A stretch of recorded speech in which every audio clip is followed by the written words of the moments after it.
तो सबसे पहले कि मैं ये वीडियो क्यों बना रहा हूँ, मैं ये वीडियो इसलिए बना रहा हूँ क्योंकि मेरे कुछ दोस्तों का फ़ोन आना शुरू हो गया है, कुछ रिश्तेदारों का फ़ोन आना शुरू हो गया है कि CDS एग्ज़ाम कैसे क्लियर करना है। क्योंकि CDS एग्ज़ाम आने में कितने मतलब 2 हफ्ते 3 हफ्ते करीब बचे हैं, 7 फरवरी को है। और क्योंकि मैंने ये पहले 3 बार क्लियर किया है और तीनों बार मेरे 150 प्लस आए हैं। पहली बार मेरे 155 समथिंग थे, दूसरी बार मेरे 165 समथिंग थे। और अभी जो मैंने आंसर की चेक करी है इसकी, जो इससे पहले रिसेंटली अभी हुआ है 8 नवंबर को, उसमें मेरे 170 समथिंग बन रहे हैं, 170 175। तो थोड़ा बहुत मुझे एक्सपीरियंस है कि ये एग्ज़ाम कैसे टैकल करना चाहिए। और इससे पहले NDA का भी एग्ज़ाम मतलब मैंने 3 बार क्लियर किया, तो डिफेंस एग्ज़ाम्स का मुझे थोड़ा सा आइडिया है कि क्लियर कैसे करना चाहिए, तो इसलिए लोग मुझसे थोड़ा सा पूछते हैं। और हुआ ये है कि मतलब सबको सेम बात फ़ोन पे समझा समझा के मैं थोड़ा सा पक गया हूँ, थोड़ा सा थक गया हूँ और थोड़ा सा बोर भी हो गया हूँ। तो मैंने सोचा कि अभी एक ये वीडियो बना लेता हूँ और जो भी मुझसे आगे पूछेगा उसको मैं सीधे फॉरवर्ड कर दिया करूँगा लिंक कि ये देख लीजिए। और ताकि उससे फ़ायदा ये भी होगा कि मतलब मेरा फ़ायदा ये है कि मेरा थोड़ा सा टाइम बच जाएगा, थोड़ी सी एनर्जी बच जाएगी। उनका फ़ायदा ये है कि उनको कंसिस्टेंट इन्फॉर्मेशन मिलेगी सबको, मतलब वही सेम बात। मतलब क्या होता है कि किसी का फ़ोन आता है तो उसको मैंने कुछ बता दिया, और अगले दिन किसी और का फ़ोन आया तो उसको एक दो बातें शायद मैं बताना भूल गया, या शायद मैंने एक्स्ट्रा बता दी जो नहीं बतानी चाहिए थी। मतलब वही सब चीज़ें थोड़ा सा मतलब ऊपर नीचे हो जाता है। तो इससे ये भी फ़ायदा होगा। दूसरा फ़ायदा इससे एक और ये भी है कि अगर बाहर जितने दूर तक अगर ये वीडियो पहुंचती है तो अच्छी बात है, उनका थोड़ा सा फ़ायदा हो जाएगा। तो जितने ज़्यादा लोगों का फ़ायदा होगा तो उसमें मेरी क्या बुराई है, मतलब मेरे लिए तो अच्छा ही है। और मैं कुछ भूल ना जाऊं तो मैंने मोटे मोटे बुलेट पॉइंट्स बना लिए हैं कि क्या क्या मतलब बेसिकली क्या क्या चीज़ें बतानी है आपको। तो सबसे पहले तो मेरी बात होगी। चलो मैं तो ठीक है, मेरा हो गया कि मैं भी एक स्टूडेंट ही हूँ। मैं कोई मतलब कोचिंग एकेडमी का टीचर नहीं हूँ, और मतलब मैं ये काली टी शर्ट पहन के इधर कुछ ये नाम वाम लिखवा के कूपन कोड वगैरह नहीं देने वाला आपको। मैं एक प्रैक्टिकल सॉल्यूशन, एक प्रैक्टिकल स्ट्रेटेजी आपको समझाना चाह रहा हूँ, जिससे 2 हफ्ते की पढ़ाई में, या फिर मतलब कम से कम पढ़ाई में, कम से कम पढ़ाई में, कम से कम एफर्ट में आपके 150 150 160 170 के आसपास नंबर बन जाए।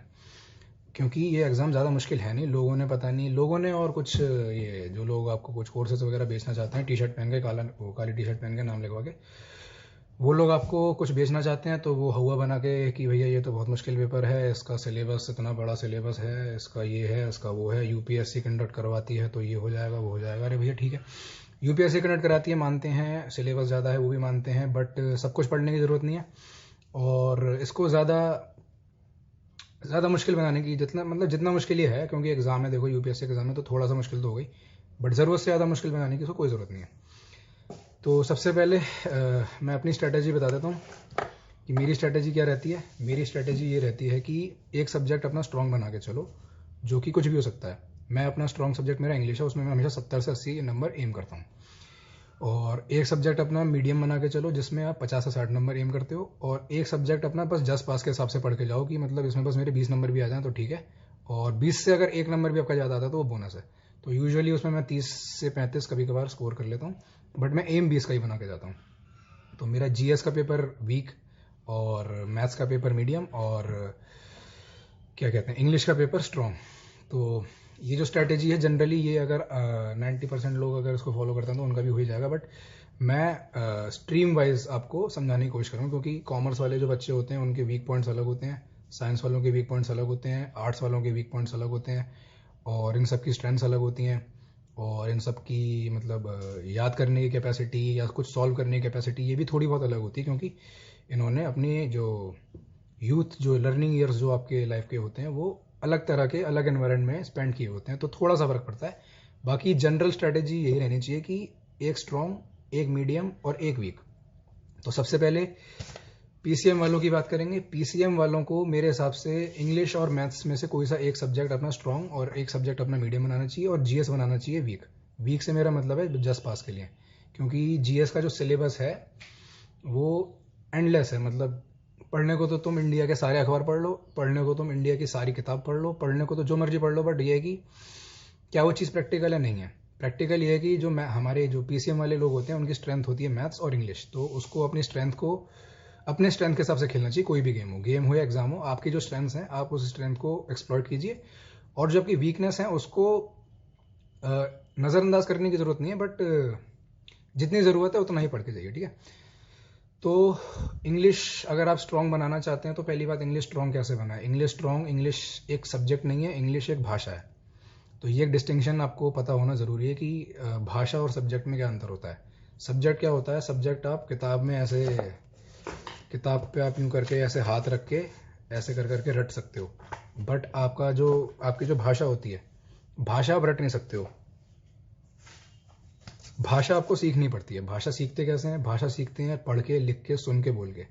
तो इंग्लिश आपको सीखने के लिए, वही इंग्लिश अगर आपको सीखनी है तो ज़्यादा से ज़्यादा इंग्लिश अपनी लाइफ में इनकलकेट करने की कोशिश करिए कि इंग्लिश कंटेंट यूट्यूब पे देखिए, इंग्लिश मूवीज़ देखिए, इंग्लिश अखबार पढ़िए, इंग्लिश लिटरेचर पढ़िए, बुक्स पढ़िए। जो आपको मतलब एक तरह से मूवी देखने की एक अच्छी हॉबी है, इंग्लिश गाने, इंग्लिश मूवी और इंग्लिश बुक्स पढ़ने की आपको एक तरह से, अगर आप उसको अपनी हॉबी बना लेते हैं तो सब कॉन्शियस में क्या होता है कि जब आप कोई किसी भाषा का कंटेंट कंज्यूम करते हैं तो वो थोड़ा मतलब आम बोलचाल की उस भाषा में, उस भाषा की आम बोलचाल की जो लैंग्वेज है, जो तरीका है, वो आपके सबकॉन्शियस में बैठ जाता है। और फिर बाई फील आप इंग्लिश का एग्ज़ाम, किसी भी कॉम्पिटेटिव एग्जाम में जो इंग्लिश आती है वो बाई फील आप बहुत प्यार से कर सकते हो। एसएससी के एग्जाम्स हो गए, यूपीएससी के एग्जाम्स हो गए, जहाँ पे भी इंग्लिश पूछी जाती है, अगर आप इंग्लिश कंटेंट ज़्यादा कंज्यूम करते हो अपनी लाइफ में तो बहुत प्यार से आप वो एग्ज़ाम दे सकते हो। और इससे आपका इंग्लिश का पेपर बड़े आराम से 50-60 नंबर का मीडियम तो बन ही सकता है। बस मतलब अपनी लाइफ में ज़्यादा से ज़्यादा इंग्लिश न्यूज़पेपर और इंग्लिश मूवीज़ और ये सब चीज़ें घुसा के आप बहुत प्यार से 50-60 तो मतलब बाई फील ही कर सकते हो। और थोड़ा सा क्या कहते हैं, ज़्यादा प्रैक्टिस करोगे, बोलना शुरू कर दोगे, जैसे एक्सटेम्पोर वगैरह मैं स्कूल में पार्टिसिपेट करता था, और मतलब स्पीच वगैरह इन सब चीज़ों में मैं पार्टिसिपेट करता रहता था, और थोड़ा सा मुझे इंटरव्यूज़ वगैरह का भी एक्सपीरियंस है, तो इंग्लिश बोलचाल में आ गई है, तो उससे बाई फील और ज़्यादा फील हो जाती है, और उससे 50-60 का पेपर 70-80 का ही बन जाता है। तो इंग्लिश का तो मेरा ये रहता है कि इंग्लिश सीख के मतलब बाई फील करना, इंग्लिश को एज अ लैंग्वेज ट्रीट करके बाई फील करना, उसमें मेरे 70-80 बन जाते हैं। और आपके ही बन जाएंगे 50-60 तो बन ही जाएंगे, 70-80 नहीं भी बने तो। और फिर आती है बात मैथ्स की। मैथ्स को अगर आपको 50-60 का बनाना है तो पीसीएम वालों को तो ज़्यादा मैथ करने की ज़रूरत है नहीं, क्योंकि उन्होंने 11th-12th में एडवांस मैथ्स पढ़ी होती है। तो जिस बंदे ने एडवांस मैथ्स पढ़ी है, इंटीग्रेशन डिफरेंशिएशन वगैरह किया हुआ है, उसके लिए यार मतलब प्रॉफिट लॉस के क्वेश्चन और सिंपल इंटरेस्ट कंपाउंड इंटरेस्ट के क्वेश्चन अगर सॉल्व नहीं कर पा रहा है वो, तो फिर सबसे पहले तो सलाम है सर आपको, बट कर लेने चाहिए। और अगर आपको 70-80 वाला सब्जेक्ट बनाना है मैथ्स को, तो फिर थोड़ी सी प्रैक्टिस करनी पड़ेगी। प्रैक्टिस आप हुई है मतलब इसमें ट्रिग्नोमेट्री, मेंसुरेशन, ज्योमेट्री और डेटा इंटरप्रिटेशन, ये 4 टॉपिक ज़्यादा आते हैं। ऑलमोस्ट आधा पेपर तो इन्हीं 4 टॉपिक्स का होता है, तो इनकी अच्छे से प्रैक्टिस करिए। और एलजेब्रा वगैरह है, ठीक है। तो ये हो गया मैथ्स का, और ये मैथ्स का हो गया और इंग्लिश का हो गया। अब आते हैं जीएस पे। जीएस का सबसे बड़ा कलेश लोग ये मचाते हैं कि इसका सिलेबस बहुत ज़्यादा है और हम साइंस वाले हैं, तो हमारी वो मेमोरी वाली पावर अच्छी नहीं है, हम बस वो कॉन्सेप्ट से सॉल्व करना जानते हैं। तो पहली बात तो ये बिल्कुल बकवास बहाना है। और जब आप मतलब उस एग्ज़ाम का जो सिलेबस, तो चलो ठीक है मैं मानता हूँ बहुत ज़्यादा है, बट जो जिस तरह के क्वेश्चंस पूछे जाते हैं उसको अगर आप एनालाइज करोगे तो देखोगे कि जो फ्रीक्वेंटली आज टॉपिक्स हैं, अगर उनको पढ़ के जाओ तो बड़े आराम से आपके 25 नंबर तो बहुत प्यार से बन सकते हैं। 10 मतलब 15 से 20 क्वेश्चंस डायरेक्ट फिजिक्स और केमिस्ट्री से आते हैं। तो डायरेक्ट फिजिक्स केमिस्ट्री के क्वेश्चंस तो आपको करने आने चाहिए, क्योंकि आपने 11th-12th में साइंस पढ़ी है, फिजिक्स केमिस्ट्री पढ़ी है। तो ज़्यादा एडवांस क्वेश्चन पहली बात तो पूछे नहीं जाते हैं। वो जो 15-20 ही पूछे जाते हैं, मतलब बेसिक्स के क्वेश्चन पूछे जाते हैं, उन 15-20 में एटलीस्ट 10 नंबर तो आपके आने चाहिए। तो मैं कहाँ था, हाँ, वो किसी का फ़ोन आ गया था तो वीडियो पॉज करनी पड़ी, और अब मैं कंटिन्यू कर रहा हूँ। तो बात चल रही थी जीएस के पेपर की। तो जीएस के पेपर में 10-15 क्वेश्चन तो, सॉरी 15-20 क्वेश्चन तो बड़े आराम से डायरेक्ट फिजिक्स और केमिस्ट्री के आते हैं, जो कि सॉल्व करने आपको आने चाहिए। और अगर आपको नहीं आते तो फिर से सबसे पहले तो सलाम है सर आपको। और बहुत मतलब मैनेजेबल क्वेश्चंस होते हैं, और फिर भी अगर रिवीजन की ज़रूरत है तो जीएस मैनुअल से करके बड़े प्यार से उन 20 क्वेश्चन में से 15-20 क्वेश्चन में से 10 नंबर ला पाना कोई बहुत ज़्यादा मुश्किल बात नहीं है। और अगर 10 नंबर आपके इससे बन गए, अब रही बात बाकी के 10 नंबर की, तो उसमें क्या होता है, इस बार हिस्ट्री का अगर आप पेपर एनालाइज करोगे, जो हिस्ट्री के क्वेश्चन एनालाइज करोगे, तो उसमें 19 से 20 क्वेश्चन सिर्फ मॉडर्न हिस्ट्री से आए थे। तो एंशियंट हिस्ट्री और मेडिवल हिस्ट्री, वही मुगल वगैरह वाली, अकबर पढ़ने की कोई ज़रूरत नहीं है, और मोहनजोदड़ो हड़प्पा वगैरह पढ़ने की भी कोई ज़रूरत नहीं मेरे हिसाब से। पढ़ना चाहते हो तो पढ़ने को तो जो मर्जी पढ़ लो, पूरी दुनिया सारी किताबें पढ़ लो दुनिया की, बट सिर्फ मॉडर्न हिस्ट्री पढ़ लो, उसमें मतलब वो भी कोई बहुत ज़्यादा एडवांस स्पेक्ट्रम वगैरह तक जाने की ज़रूरत नहीं है। वो 12th क्लास की जो एनसीईआरटी है पार्ट 3, वो एनसीईआरटी में सीन ये है कि 3 आती हैं हिस्ट्री की। पार्ट 1 एंशियंट, और पार्ट 2 तुम्हारी मेडिवल, पार्ट 3 तुम्हारी वो थीम्स इन इंडियन हिस्ट्री नाम से आती है 12th की एनसीईआरटी की बुक। तो उसमें मॉडर्न हिस्ट्री वाली किताब पढ़ लो ढंग से, तो उससे बड़े आराम से आपके उन 20 क्वेश्चंस में से बड़े आराम से 5 नंबर का बन जाएगा, अगर आप रफली पढ़ के भी गए हो तो। अगर आपने वो बुक, मतलब कोई ज़्यादा मोटी बुक भी नहीं है, उस बुक को अगर एक बार दो बार भी अगर मतलब ऐसे रफ रीडिंग भी लगाई है मतलब, तो बड़े आराम से 5 नंबर उसमें से 20 क्वेश्चंस में से 5 नंबर लाना कोई मतलब बहुत ज़्यादा डिफिकल्ट नहीं होना चाहिए आपके लिए। फिर बात आती है पॉलिटी की। पॉलिटी में वही एवरग्रीन टॉपिक्स हैं, मगर वो ये पढ़ने को तो तुम मतलब कॉन्स्टिट्यूशन ऑफ इंडिया पूरा पढ़ लो, पूरी वो लक्ष्मीकांत वाली बुक पढ़ लो, सारी एनसीईआरटी पढ़ लो, पढ़ने की तो कोई लिमिट नहीं है ना।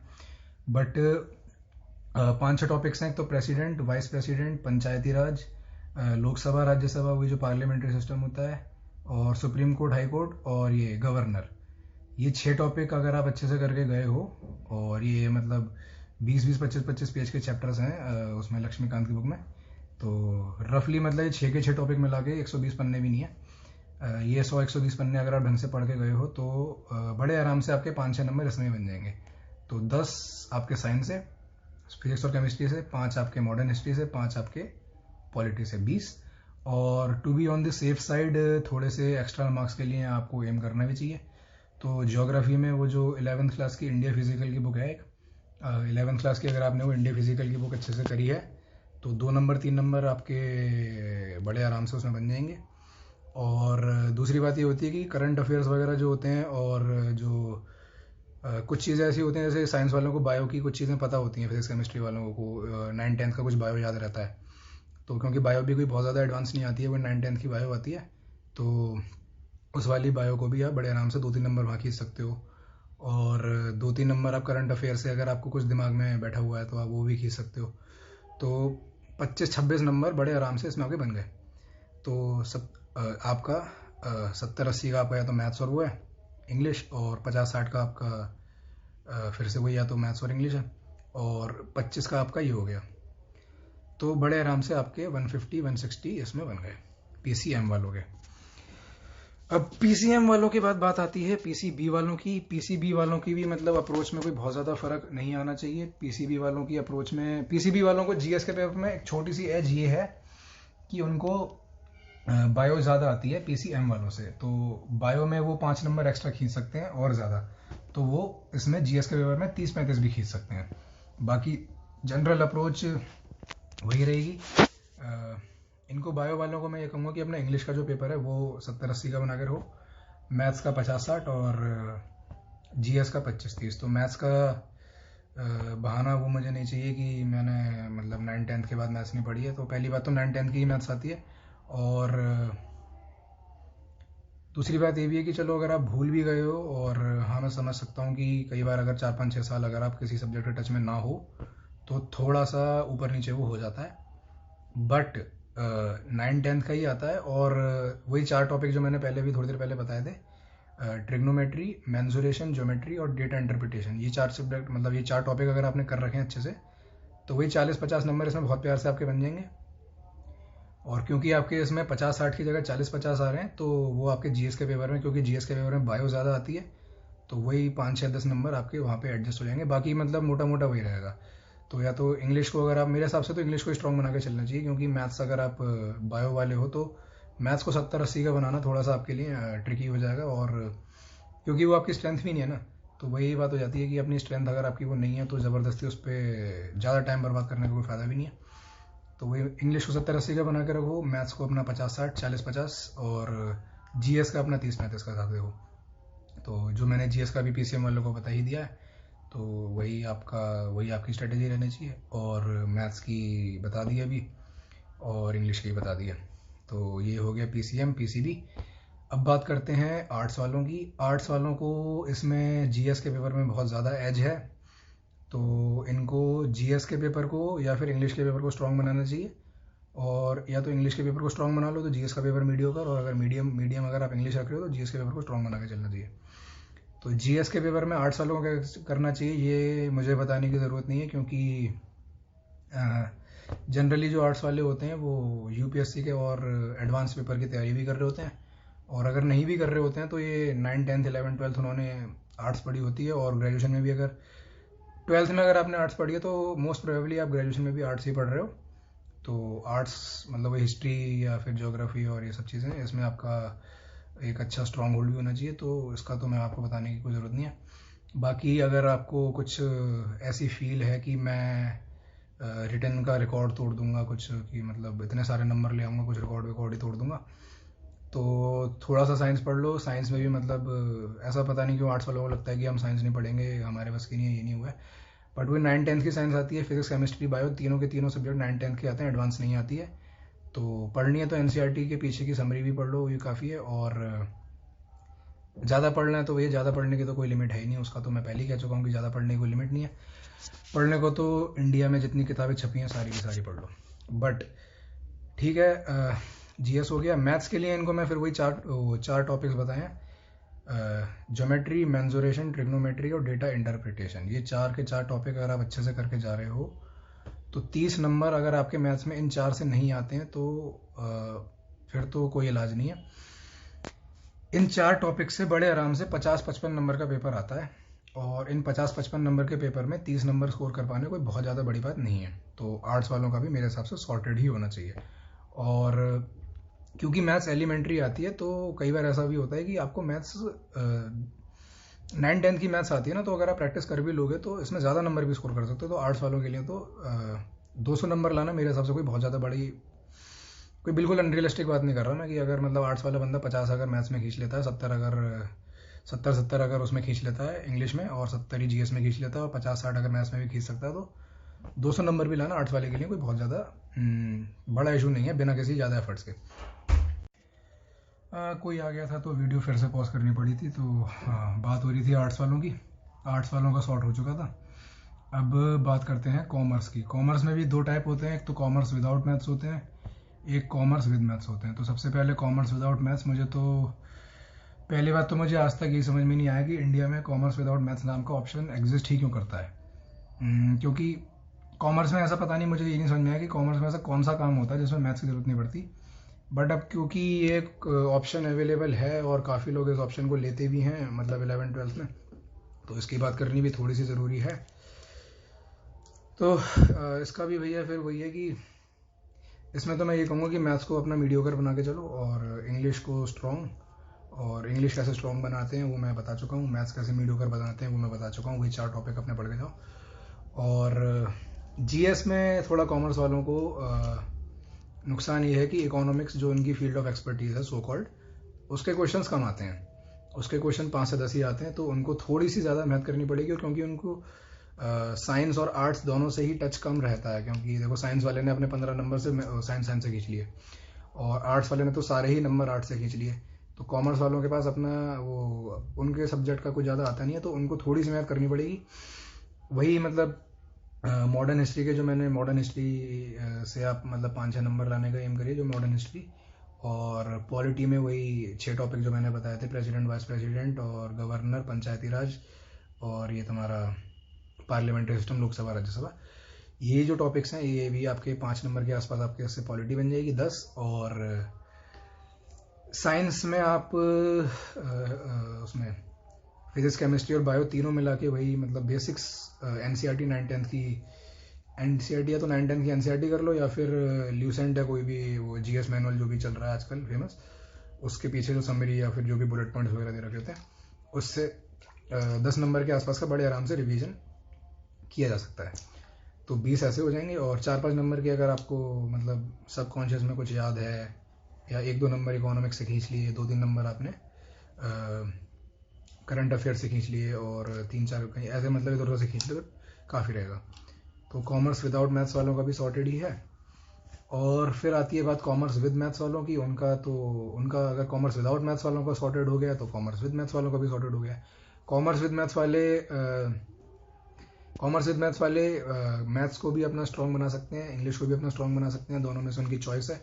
और जीएस में जो कॉमर्स विदाउट मैथ्स वालों की अप्रोच है वही इनकी भी होनी चाहिए, तो इससे इनका भी सॉर्टेड ही है। तो ठीक है, ये सारी स्ट्रीम कवर हो चुकी हैं। और उम्मीद भी मैं ये कर रहा हूँ कि थोड़ा सा मतलब भार हल्का हुआ होगा सर से कि इतना ज़्यादा मुश्किल है नहीं। वही सेलेक्टेड टॉपिक्स अगर आप पढ़ के जाते हो तो मोर देन इनफ है। बाकी वही बात दोबारा की लिमिट तो कोई है ही नहीं। तो रीकैप मैं ये बताना चाहता हूँ, जनरल रीकैप मैं ये कह रहा हूँ कि अगर मैथ्स अगर आपको पढ़नी है तो मैथ्स में ज्योमेट्री, ट्रिग्नोमेट्री, मेंसुरेशन और ये डेटा इंटरप्रिटेशन, ये एनसीईआरटी से कर लो या किसी वो पाथ फाइंडर वगैरह जो चल रही है। पाथ फाइंडर तो वैसे मेरे हिसाब से सबसे बकवास बुक है इंडिया में। मैथ्स की कोई या तो एनसीईआरटी ले लो या फिर कोई भी मतलब आर एस अग्रवाल वगैरह या आर डी शर्मा वगैरह, जो भी मतलब क्वांटिटेटिव एनालिसिस वगैरह की जो आजकल बुक्स चल रही हैं, उसमें से कोई से भी से 4 टॉपिक्स पढ़ लो मैथ्स के लिए। तो वही 40-50 और कभी कभार तो 60 नंबर भी इन 4 से बड़े आराम से गारंटी हो जाएंगे। और उसमें जीएस में, पॉलिटी में वही प्रेसिडेंट, वाइस प्रेसिडेंट, गवर्नर, पंचायती राज, सुप्रीम कोर्ट, हाई कोर्ट और ये लोकसभा, राज्यसभा, पार्लियामेंट्री सिस्टम जो आपका वो। हिस्ट्री में सिर्फ मॉडर्न हिस्ट्री, मेडिवल और एंशियंट में जाने का कोई मतलब फ़ायदा है नहीं क्योंकि पूछे नहीं जाते हैं क्वेश्चन ज़्यादा। और ज्योग्राफी में इंडिया फिजिकल वाली बुक हो गई। इंडिया फिजिकल की एनसीईआरटी की बुक आती है, ज़्यादा मोटी भी नहीं है और इंडिया फिजिकल से ही ज़्यादातर क्वेश्चन भी आते हैं। करंट अफेयर्स वगैरह जो आपके हैं वो मतलब अगर आपको ध्यान में रहते हैं तो अच्छी बात है, नहीं भी रहते हैं तो कोई बात नहीं। और इंग्लिश फिर वही सब्जेक्ट नहीं है, भाषा सीखनी पड़ती है, बोलनी पड़ती है, लिखनी पड़ती है, सुननी पड़ती है, तो उसके लिए इंग्लिश कंटेंट ज़्यादा से ज़्यादा कंज्यूम करना पड़ता है। तो जनरल ये सॉर्टेड हो गया है इंग्लिश, मतलब एक जनरल ओवरव्यू मेरे हिसाब से आपको मिल गया होगा कि इस एग्ज़ाम को कैसे टैकल करना है। बाकी मेन इशू मैंने लोगों में ये देखा है कि उनको खुद के ऊपर कॉन्फिडेंस ही नहीं होता। मतलब पढ़ के सब कुछ जाएंगे मगर ये सोच के जाते हैं कि हमारा नहीं होगा, कॉन्फिडेंस ही नहीं होता उनको। तो बस वही खुद पे कॉन्फिडेंस रखो, और कॉन्फिडेंस भी तभी आता है कि जब तैयारी अगर अच्छी होती है। तैयारी अगर अच्छी नहीं होती है तो कॉन्फिडेंस नहीं आता है। और अगर तैयारी अच्छी है तो कॉन्फिडेंस ये रख के जाओ कि अगर आपकी तैयारी अच्छी है तो आपके क्वेश्चन गलत कोई नहीं कर सकता। तो उम्मीद करता हूँ कि सब कुछ अच्छे से समझ में आ गया होगा। और समझ में अगर नहीं आया कुछ तो नीचे कमेंट में लिख सकते हो, और अगर समझ में आ गया तो भी लिख सकते हो। और अगर किसी को आपको लगता है कि ये किसी को भेजने से उसका फ़ायदा हो जाएगा तो उसको feel free to share this video.